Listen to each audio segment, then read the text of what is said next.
Welcome to Secret of Public Speaking. I'm Shirley. We'll be considering 5 things you must do to take your speech presentation to the next level.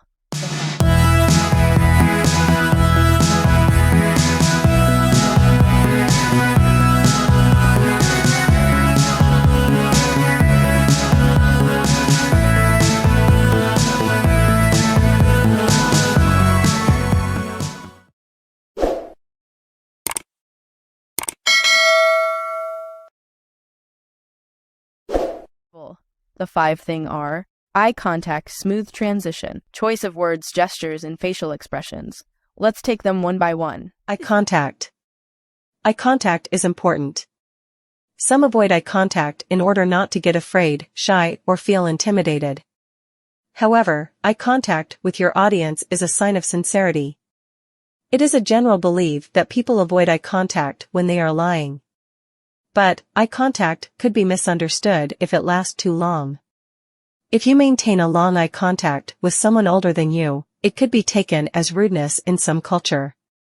If you fix your eyes too long on someone of the opposite sex, it could be misconstrued to have an immoral intent, so do not look at one person in your audience for too long. Few words or a sentence you said while looking at one person is enough. Turn to someone else. So eye contact is not just looking at your audience as a group, look at individuals as well. Smooth transition.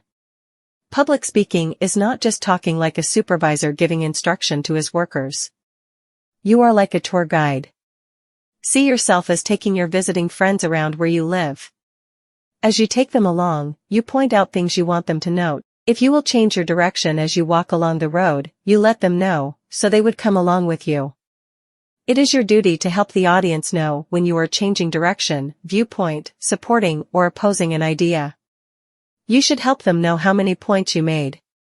It is important that these transitions take place smoothly. How will you do all these? Use signposts like first, second, third, etc. When you are supporting a point, use words like furthermore, moreover, additionally, also, etc. When stating an opposing point, use words like conversely, on the other hand, on the contrary, in opposition, etc. When transiting to another point, use phrases like, now that we have, let us. I have spoken so far of, but it is. Keeping these points in mind, let's turn to use of words.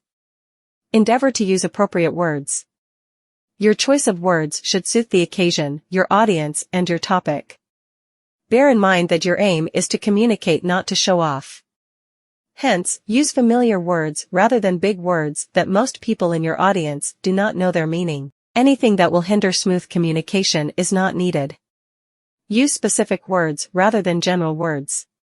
For instance, cry can be a sob, wail, whimper, or weep. Laugh can be a chuckle, giggle, snicker, or cackle. When you use the exact word, your audience can quickly have a mental picture of what you mean. Be concise as much as possible. Gesture. Standing motionless, like a tree while you give a speech is not ideal at all. Gestures bring life to your speech and help you express yourself naturally.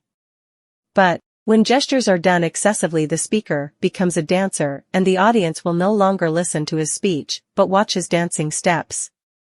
Also, when gesture is done excessively, it loses its value. Gesture should convey emotion and emphasize certain ideas. Hence, every word should not go with a gesture. Here are 4 examples of gestures.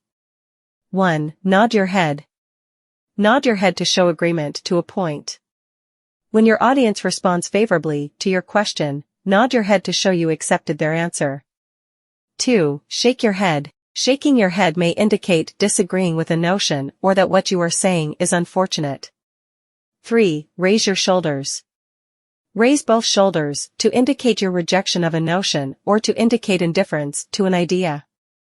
4. Open your hands. You can open your hands to drive home an important question you asked the audience. Like other gestures, make sure you do it for a purpose. Facial expressions. Facial expression is another powerful you must use to convey your message to your audience. Here are some of the things that go with facial expressions. 1. Smile. If you are calm and relaxed, you should be smiling from time to time. You might even make your audience laugh by saying one or two funny things. But, if you are uncomfortable, your facial muscles will be tense and you will look too serious. 2. Frown. When you talk about something sad or unfortunate, you should not smile, rather you should frown. The audience will sense your emotion. 3. Widen or shut your eyes. Your eyes do more than seeing your audience. It communicates to them as well.